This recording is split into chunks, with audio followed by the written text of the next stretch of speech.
Servius Sulpicius Galba presents a strange historical puzzle. The man who built a legendary reputation as Rome's most ruthlessly disciplined military commander eventually became its most disastrously out-of-touch emperor, losing the throne in just 7 months.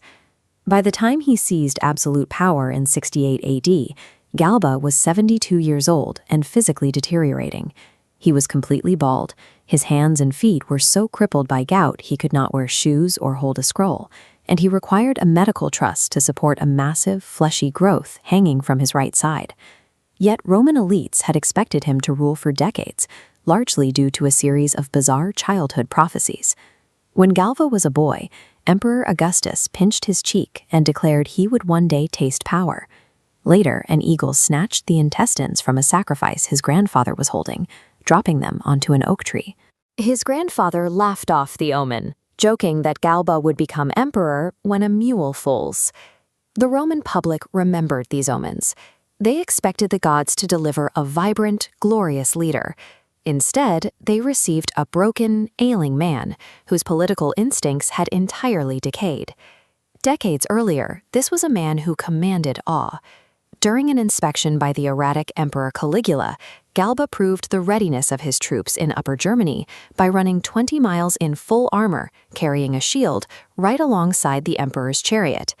He was obsessed with extreme discipline.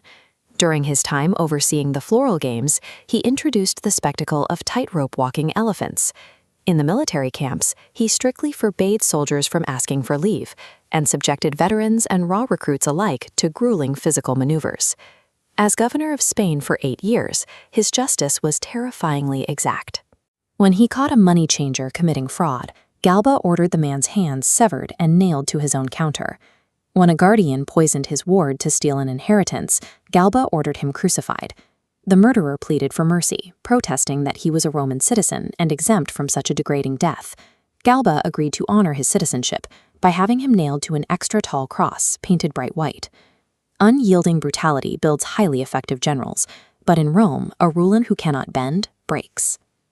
In 68 AD, the governor of Gaul, Julius Vindex, revolted against the tyrannical Emperor Nero. Galba hesitated to join the rebellion until he intercepted a secret dispatch. Nero had ordered Galba's own assassination. At that exact moment of crisis, a mule on Galba's estate actually gave birth. Remembering his grandfather's joke, Galba interpreted the impossible event as divine permission. He threw his support behind the rebellion, shrewdly refusing the title of emperor and instead declaring himself the general of the Senate. Following Nero's suicide, Galba began a bloody march to Rome. When unarmed Marines met him at the Milvian Bridge to demand standard military rights, Galba did not negotiate. He ordered his cavalry to charge, massacring thousands of them and decimated the survivors. By the time he stepped into the imperial palace, the decisive military commander had vanished. Galba was overwhelmed, exhausted, and completely out of his depth in the capital. He handed the daily operations of the empire to 3 advisors, Vinius, the Praetorian prefect Laco, and his freedman Icelus. The Roman public called them his tutors. They controlled access to the emperor, selling legal pardons and siphoning state revenues, while Galba isolated himself. Inheriting a treasury bankrupted by Nero, Galba imposed severe austerity. He made his most lethal error by refusing to pay the Praetorian Guard the massive bounty they were promised for abandoning Nero. Galba stubbornly declared, "I choose my soldiers, I do not buy them." The military backlash was immediate. On January 1, 69 AD, the legions of Upper Germany refused to swear loyalty to him. Panicking, Galba realized he needed to adopt an heir immediately to project stability and secure his dying dynasty. His loyal supporter, Marcus Salvius Otho, fully expected to be chosen. Instead, Galba passed him over for a severe, aristocratic young man named Piso. Humiliated and heavily in debt, Otho slipped away and bought the allegiance of the angry, unpaid Praetorian Guard. Galba misunderstood the basic currency of Roman power. He operated as if past discipline commanded present loyalty, ignoring that imperial survival required cold, hard cash. The morning of January 15th began with gruesome omens. As Galba traveled through the city, a sacrificed ox broke free from its ropes, reared up, and splashed thick blood across the emperor's chariot. Later, as Galba offered sacrifices at the temple of Apollo, a priest examined the entrails and explicitly warned the emperor that the signs pointed to treason and that a killer was lurking nearby. Otho was standing right behind him. During the ceremony, a freedman approached Otho and whispered a prearranged code phrase, "The architects are waiting." Otho excused himself, claiming he needed to inspect an old house he was buying, and vanished into the shadows to meet his soldiers. Galba trusted his divine mandate so completely that he ignored the earthly conspiracy mobilizing just a few streets away. Hearing false reports that the mutiny had been crushed, Galba strapped on a linen breastplate, remarking that it would do little against so many swords, and ordered his guards to carry him into the Roman Forum. He stepped directly into a trap. Otho's heavy cavalry charged into the square. The civilian crowd scattered in terror. Galba's panicked standard-bearers dropped his litter near the Lacus Curtius, sending the frail emperor tumbling onto the cobblestones. Out of his entire guard, only a single centurion, Sempronius Densus, drew his dagger and fought to the death to protect him. Realizing it was over, Galba stared up at his assassins, bared his neck, and ordered them to strike. He was decapitated on the spot.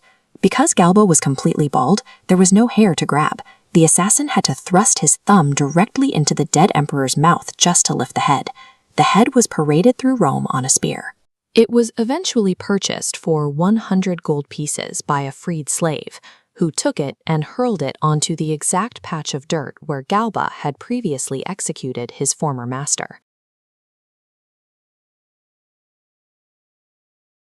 Long before he was tasked with leading the Roman Empire, Marcus Salvius Otho was a notorious aristocratic delinquent. He was famous for roaming the dark streets of Rome at night with a gang of friends, searching for unsuspecting, vulnerable citizens just to grab them and toss them high into the air for sport.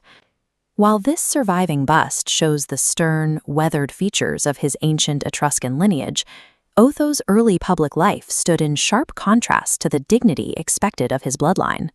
He climbed the social ladder through calculated sycophancy.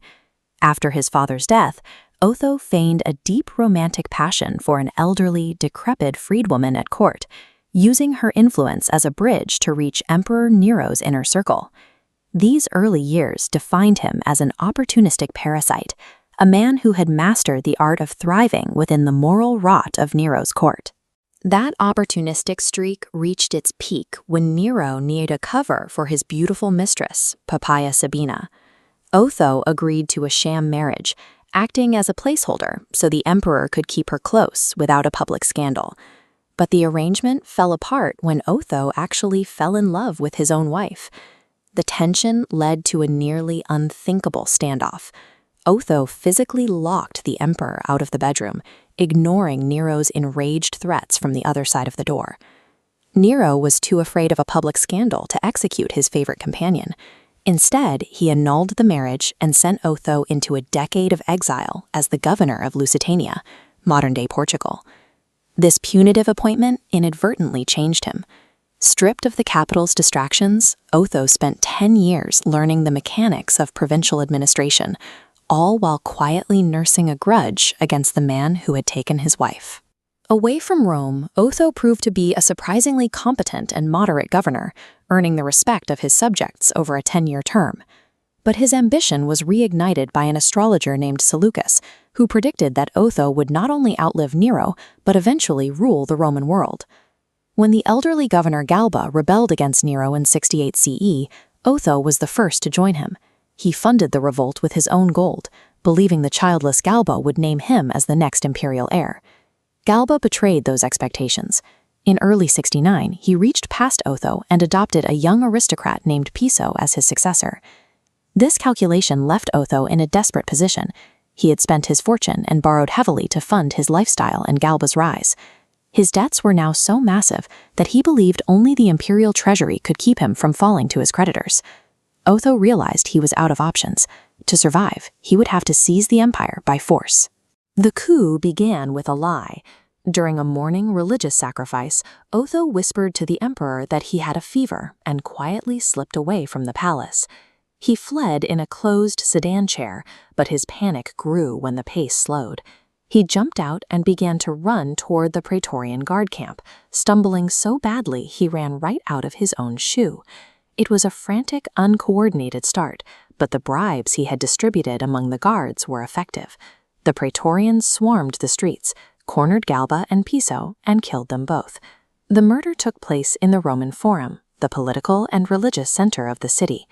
Otho's panicked flight through the streets had ended in a bloodbath, leaving him with a throne built on the desecration of his predecessor. Otho's reign lasted only 3 months. In the north, the legions had declared their own commander, Vitellius, as emperor, and his veteran armies were already marching toward Rome. The rival Roman armies met on the flat plains of northern Italy, near a village called Bedriacum. This map shows the scale of the collision, as tens of thousands of Roman legionaries were funneled into a single, brutal clash. The aftermath was staggering. 40,000 Roman soldiers lay dead on the field, while Otho waited for news at his headquarters in the rear. When the messengers arrived with the casualty counts, Otho's ambition seemed to vanish. He was suddenly confronted with the full human cost of the civil war he had helped ignite. His generals urged him to fight on, pointing to the fresh reserve legions still at his disposal. Otho refused, declaring that it was better for one man to die than for thousands more to perish in his name. He spent his final evening methodically. He burned his private correspondence to protect his friends from the next emperor, distributed his remaining cash to his servants, and left his door open so he could say a final goodbye to anyone who entered. Before retiring, he drank a glass of cold water and tested the edges of 2 daggers. He placed the sharper one under his pillow, and then he peacefully went to sleep. At dawn, he woke and ended the war with a single precise blow to his own heart. The courtier, who had once bribed his way into favor and murdered his way to the throne, had chosen to die to save the state from further slaughter. This final act inspired a level of devotion that surprised his contemporaries. As his funeral pyre was lit, many of his own soldiers chose to kill themselves so they could die alongside him.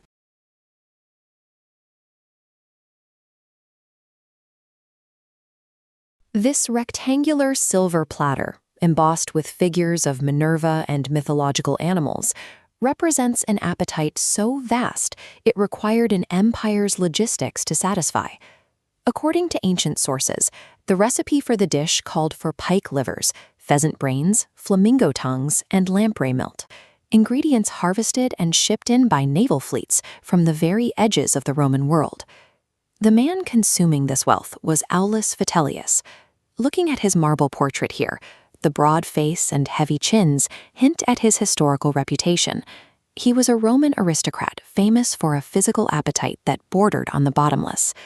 Yet Vitellius hadn't eaten his way to the top through political brilliance or military command. He survived the paranoid reigns of Caligula, Claudius, and Nero by enthusiastically validating their personal obsessions. When Caligula wanted to race chariots, Vitellius cheered him on.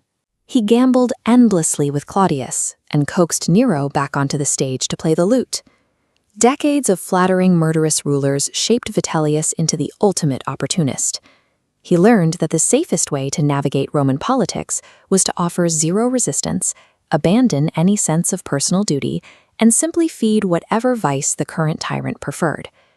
By 68 AD, Nero was dead, and a new emperor named Galba faced a massive crisis. The legions on the Rhine frontier were volatile and on the brink of rebellion. Galba desperately needed to install a governor in the region who was entirely non-threatening, someone with absolutely no ambition to launch a military coup. Aulus Vitellius seemed like the perfect fit.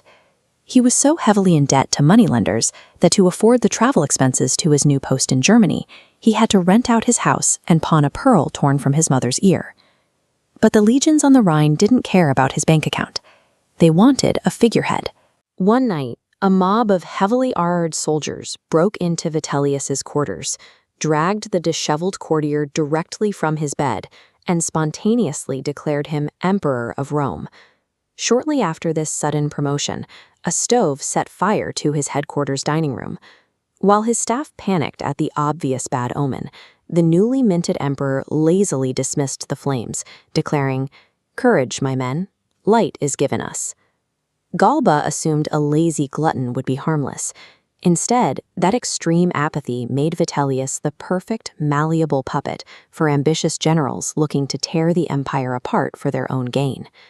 Those ambitious generals, Caecina and Valens, immediately marched their forces south, colliding with and defeating a rival emperor named Otho at the First Battle of Bedriacum. Through all the fighting, Vitellius contributed absolutely nothing to the military victory. Vitellius's subsequent march toward the capital became a slow, rolling, drunken feast. This ancient Roman fresco of a banquet captured the atmosphere he brought with him as he descended into Italy. His vast entourage of attendants, actors, and cooks devoured everything in their path. Emboldened by their leader's lack of restraint, the soldiers looted farms, emptied granaries, and stripped the Italian countryside bare.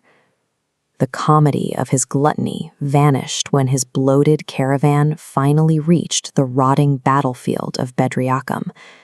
Staring out over a landscape strewn with the unburied corpses of his defeated countrymen, Vitellius remained completely impassive. He reportedly turned to his staff and remarked that the smell of a dead fellow citizen was sweet. His total lack of discipline had mutated. What started as a personal habit of eating lavish meals daily scaled into a state-sponsored appetite for devastation and blood. The rest of the empire refused to accept this. In the east, the battle-hardened legions of Judea and Syria declared their own commander, Vespasian, as the true emperor. As we can see in this marble bust, Vespasian presented a sharp contrast, a disciplined, pragmatic military man whose forces immediately began marching on Rome. As Vespasian's advance guard breached the city limits, Rome descended into chaos. The capital itself became a brutal zone of urban warfare, with loyalist mobs and soldiers fighting block by block. The violence funneled toward the Capitoline Hill, where Vitellian loyalists managed to trap Vespasian's brother inside the ancient citadel. This turned the very center of Roman religion into an active siege zone. As the attackers showered the defenders with tiles and torches, the temple of Jupiter Optimus Maximus caught fire. Within hours, the most sacred, venerable structure in the Roman world, packed with centuries of tributes and history, burned entirely to the ground. While the apocalyptic destruction of Rome's ancient heart raged outside, Vitellius was nearby, dining in a mansion that once belonged to the Emperor Tiberius, casually watching the flames. Elevating a passive, apathetic figurehead did not prevent tyranny. Without any guardrails or leadership to maintain order, the empire's military factions were left free to literally cannibalize their own foundations. When Vespasian's troops finally breached the palace walls, the illusion of power vanished. The sycophants, the guards, and the courtiers who had feasted on Vitellius's dime immediately deserted him. Stripped of his entourage, the emperor strapped on a money belt stuffed with gold pieces and scurried into a miserable doorkeeper's lodge. He jammed a bed against the door and tethered a dog outside in a pathetic attempt to hide. The invading soldiers easily found him. They hauled him out, stripped him half naked, and tied his hands tightly behind his back. To ensure he couldn't hide his face from the furious, dung-throwing mob, they thrust a metal sword point directly under his chin, forcing his head upward as they dragged him through the streets. The mob hauled him toward the stairs of mourning, the traditional site for public executions, much like the wide stone staircase seen here. Right before they struck the final blow, Vitellius offered one surprisingly dignified sentence, "Yet I was once your emperor." The crowd showed no mercy. After torturing and executing him, they dragged his corpse by a meat hook and dumped it into the muddy waters of the Tiber River. The violent purge of the glutton emperor proved a harsh reality. A raw instinct for personal survival, completely devoid of duty, inevitably consumes both the ruler and the realm. With his body washing away in the Tiber, the disastrous year of the four emperors finally came to an end. The death of Vitellius violently purged the last remnants of Julio-Claudian decadence from the Roman government. Vespasian immediately assumed control, imposing rigid discipline to rebuild a state that had been physically burned and financially bankrupted by months of chaotic civil war.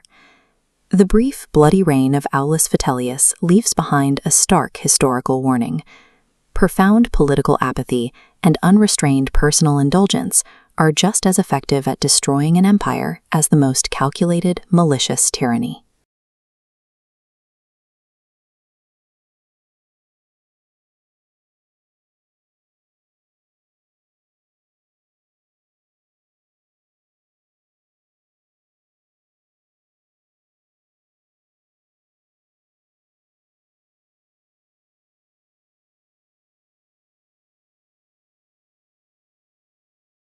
In the summer of 68 CE, the Emperor Nero took his own life. His suicide ended the Julio-Claudian bloodline, the dynasty that had governed the Roman world since Augustus. The resulting power vacuum dragged a bankrupt, burning Rome into a meat grinder. Over the next 12 months, rival generals would slaughter each other for the throne in a period known as the Year of the Four Emperors. For nearly a century, the Roman state had relied on an aristocratic system built on noble privilege and supposedly divine bloodlines. That system had now fractured completely. Rome was collapsing, and survival required a leader who prioritized state stability over the vanity of the old elite. Titus Flavius Vespasianus was a man from the rural Sabine countryside. The son of a tax collector, he entered politics only after being ridiculed by his mother for his lack of ambition. Navigating the deadly, paranoid courts of emperors like Caligula and Nero required a specific set of skills. Lacking royal pedigree, Vespasian survived by keeping his head down and doing the empire's dirty work.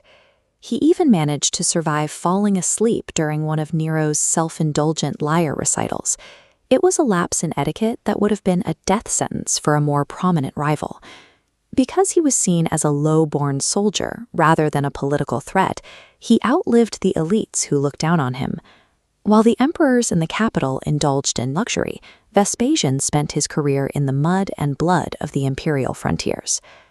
During the invasion of Britain in 43 CE, he commanded a legion through grueling conditions, earning the fierce loyalty of his men through shared hardship.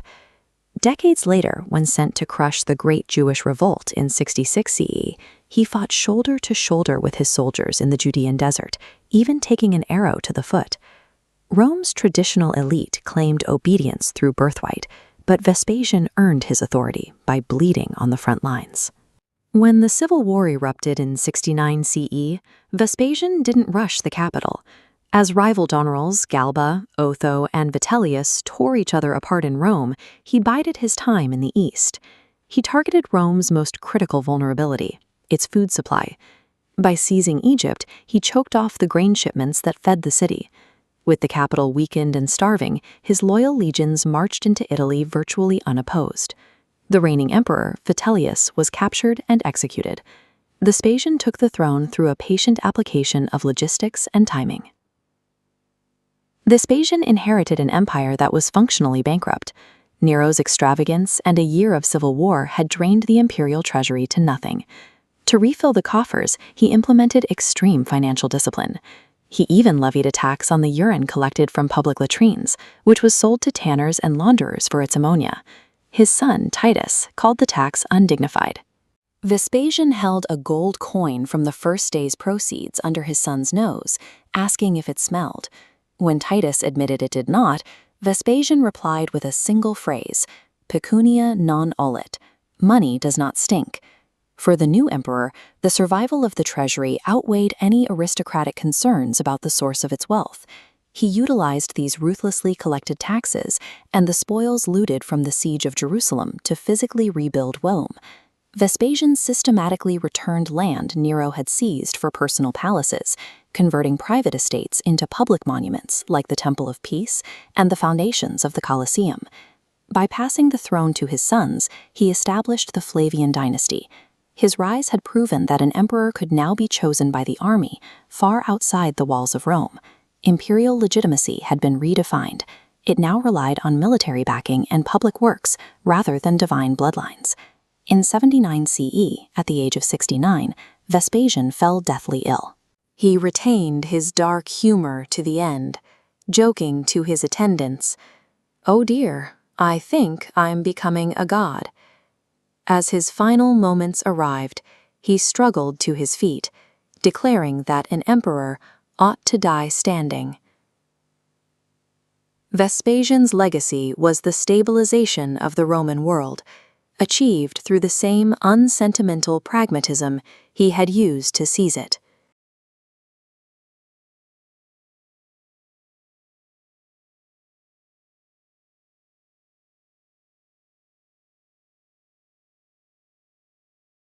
In June of 79 CE, Emperor Vespasian died, and the entire Roman Empire held its breath.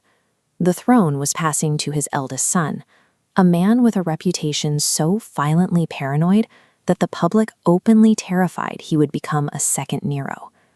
Looking at this marble bust of Emperor Titus, with his calm and dignified expression, it is difficult to see the monster the Roman elite expected. But his path to absolute power was paved with deep trauma. Titus wasn't born into old imperial money. He was born in a dingy slum bedroom. His family only climbed the social ladder through his father's military grit, eventually earning the young Titus a spot in the treacherous, hyper-lethal halls of the Julio-Claudian court. He received his political education at dinner. When he was just 15, Titus was sharing a meal with Prince Britannicus, the rightful heir to the empire. Someone slipped poison into the prince's drink. Britannicus slumps over dead. Titus, having sipped from the exact same cup, collapsed into a severe, prolonged illness, barely surviving the assassination plot. He learned exactly what happens to those near the throne who let their guard down. He realized that surviving Roman politics meant viewing everyone as a threat and striking before you could be struck. He applied that lesson to the battlefield. In 66 CE, a massive rebellion broke out in the Roman province of Judea. Given command of an elite legion, Titus dispensed with standard diplomacy and immediately deployed absolute, total war. During the siege of Jerusalem in 70 CE, he constructed a wall entirely around the city to cut off all food supplies, crucifying anyone attempting to escape the starvation. The famine grew so severe that the historian Josephus recorded the grim account of Mary of Bethsaida, an aristocrat who was driven to murder and roast her own infant son for food. The siege reached its climax in the summer. Roman soldiers breached the inner defenses, slaughtered the remaining population, and set the massive Second Temple on fire, looting everything of value from inside. You can still see the physical receipts of this plunder today. This stone relief carving on the Arch of Titus in Rome shows soldiers carrying the heavy golden menorah away from the burning temple. That stolen wealth would directly finance his family's new Flavian Dynasty. Titus sailed back to the capital wrapped in victory, but the Roman elite knew exactly what they were looking at: a proven butcher with the stomach to annihilate a population. Back in Rome, his father made him prefect of the Praetorian Guard. Titus operated as the regime's political hatchet man. He openly utilized forged documents to frame his rivals, and famously invited the politician Aulus Caecina to a dinner party, only to have him stabbed to death before he even left the dining room. His personal life caused just as much panic. Titus began a passionate, highly public romance with the wealthy Jewish queen Berenice. The xenophobic Roman Senate hated her, terrified that an older, Eastern monarch would control their next emperor. So Titus calculated the odds. To secure his grip on power, he banished the only woman he loved. The Roman historians noted it was a separation where both parties were utterly unwilling, yet he enforced it anyway. When his father died, the man inheriting the throne was a hardened enforcer who had massacred a foreign capital, executed his domestic rivals over dinner, and exiled his own partner for political convenience. Rome braced for a bloodbath, but the bloodbath never came. The moment he took the throne, Titus abruptly banned all treason trials. He ordered informers to be publicly whipped and sold into slavery, and famously declared that any day he hadn't actively helped a citizen was a day he had wasted. This new empathetic persona was immediately tested by a string of cataclysms. Just 2 months into his reign, Mount Vesuvius erupted, burying Pompeii and Herculaneum in millions of tons of volcanic ash. Previous emperors might have ignored the distant provinces. Titus poured immense amounts of his personal wealth into the relief effort. And when a devastating 3-day fire swept through Rome the following year, he paid for the reconstruction out of his own pocket. Then came a sudden, highly lethal plague. This vector map tracks massive shipments of wild animals converging on the capital for entertainment. The Romans inadvertently built an incubation engine. A virulent pathogen crossed directly into dense human crowds. In 3 years, Titus faced a volcanic eruption, a massive urban fire, and a deadly epidemic. Yet instead of letting these crises collapse his government, he leveraged the recovery efforts to engineer the ultimate political rebrand. To heal his traumatized capital, he rushed to finish the massive amphitheater his father had started. Today, we call it the Colosseum. To inaugurate the building, he launched 100 consecutive days of lavish public games. The climax of these games featured a duel between 2 legendary gladiators, Varus and Priscus. They fought for hours to a complete, exhausted standstill. With neither man able to win, they lowered their swords and looked to the imperial box for a verdict. By law and tradition, one man usually had to die. But Titus made a decision that shocked the arena. He declared the match a draw and handed both men the wooden swords that signified their permanent freedom. The crowd erupted. Through thousands of calculated acts of mercy like this, the Butcher of Jerusalem had successfully rewritten his own history, earning the title, the Darling of Mankind. He was universally beloved. He had total control. And then, just 2 years and 2 months into his reign, his body gave out. While traveling to a family estate in the Sabine Hills, the 41-year-old emperor was struck by a severe, sudden fever. His younger, ambitious brother Domitian rushed to his side, prescribing a highly questionable medical treatment. He packed him into a wooden chest filled with snow, and then quickly abandoned the estate, riding hard for Rome to secure his own claim to the throne. As Titus lay freezing and dying, he reportedly looked up at the sky, crying out that he was being robbed of his life unjustly. According to the Roman historian Suetonius, his final words were simply, "I have made only one mistake." Scholars have debated that final sentence for 2 millennia. Was the mistake personal, regretting his decision to abandon Queen Berenice, or was it political? Did he realize as he lay dying that his true error was showing mercy to Domitian, a brother who had plotted against him and was now leaving him to die? We will never know the answer, just as we will never truly know the man.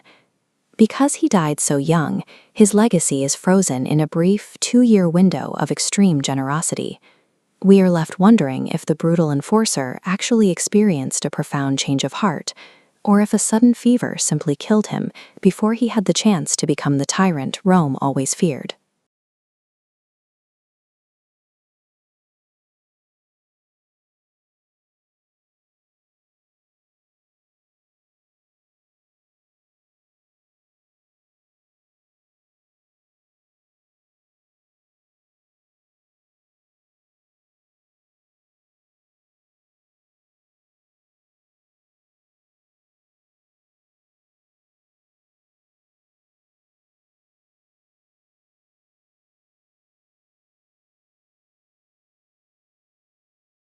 The year is 69 AD, and Rome is tearing itself apart.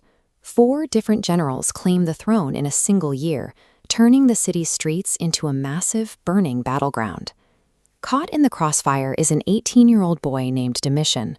To avoid execution by a rival faction, he smuggles himself out of the besieged capital by putting on the robes of an Egyptian cult and hiding among the worshippers of Isis.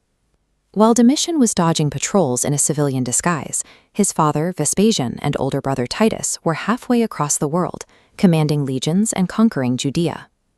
When the dust finally settled, his family had founded a new imperial dynasty, but Domitian was sidelined. He was given a string of empty ceremonial titles and intentionally kept as far away from actual governing power as possible. That dynamic held until the year 81 AD, when Emperor Titus contracted a sudden fatal fever. Almost immediately, whispers circulated through Rome that Domitian had either poisoned him or simply left him for dead. Regardless of how it happened, Domitian wasted no time. He bypassed the Senate, secured the backing of the Praetorian Guard, and seized the Roman Empire for himself. He had zero military respect and no practical experience. He was now the absolute ruler of the known world, but he had spent his entire life feeling inadequate compared to the battle-tested men in his family. That deep-seated insecurity quickly curdled into something incredibly dangerous. Take a look at this silver coin. The profile stamped here was part of the tightly curated imperial brand Domitian projected to the world. While previous emperors maintained the polite fiction that Rome was still a republic, Domitian dropped the act. He gutted the Senate's authority and demanded to be addressed as Lord and God. He backed up that divine authority with sheer mass. To cement his family's legacy, he added the finishing touches to the largest entertainment venue the world had ever seen, the stone arches of the Flavian Amphitheatre, better known today as the Colosseum. For himself, he commissioned the sprawling Flavian Palace. Built high on the Palatine Hill, its massive brick architecture physically elevated Domitian above the senatorial class he so deeply despised. To keep the Roman masses distracted, he funded bizarre public spectacles, including mock naval battles and female gladiator fights, reminding the public that their entertainment existed solely by his grace. But behind the marble walls, the Lord and God of Rome was deeply isolated. Ancient biographers report that he spent hours locked alone in his study, amusing himself by catching houseflies and skewering them with a sharp metal writing stylus, much like this one. He also appointed himself as the supreme judge of public morality, reviving ancient, brutal punishments. When he accused the chief Vestal Virgin of breaking her vow of chastity, he ordered her to be buried alive in an underground chamber. Yet his personal life was a string of scandals. He had his wife's favorite actor murdered in the street, and he carried on a long-running affair with his own niece, Julia, which only ended when he forced her into an abortion that killed her. As his reign dragged on, his isolation morphed into severe paranoia. He began executing senators on the faintest suspicion of treason. He even ordered the porticos where he walked to be lined with highly polished fangite stone, creating a mirror-like surface so he could see anyone creeping up behind him. Domitian thought he was securing his life through terror. Instead, he made it clear to his inner circle that nobody was safe. He had turned the imperial palace into a highly polished prison, and his own staff realized that to survive, they had to kill him. By September of 96 AD, the emperor's purges reached his own relatives and closest secretaries. Knowing they were likely next on the execution list, his chamberlains decided to strike first. The physical task fell to Stephanus, an imperial steward. For several days, Stephanus complained of a severe arm injury, carefully wrapping his forearm in thick layers of wool and linen. Hidden inside those bandages was a dagger. Using his security clearance, Stephanus approached the emperor's private bedroom. He handed Domitian a forged document, claiming it contained the names of men actively plotting a coup. As Domitian read the paper, Stephanus pulled the blade from his bandages and drove it directly into the emperor's groin. Domitian didn't go down easily. He tackled Stephanus to the floor, fighting wildly, tearing at the steward's face and trying to gouge out his eyes with his bare hands. Pinned on the ground, the emperor screamed at an attendant boy to grab the emergency dagger he kept tucked under his pillow every night. But when the boy grabbed the scabbard, he found a useless hilt. The conspirators had already removed the iron blade. Completely disarmed, Domitian was defenseless when the rest of the conspirators smashed through the locked bedroom doors and hacked him to death. When news of the assassination broke, the Roman Senate was ecstatic. They rushed the chamber and immediately voted for damnatio memoriae, the total legal damnation of his memory. Across the empire, crowds tied ropes around his statues and pulled them to the ground. His face was melted off bronze plaques, and stonemasons took chisels to public monuments to physically carve his name out of Roman history. Domitian demanded to be worshipped as a living god. But his relentless need to control and terrify everyone around him engineered his own butchery, guaranteeing he would be remembered only as the tyrant he tried so desperately not to be.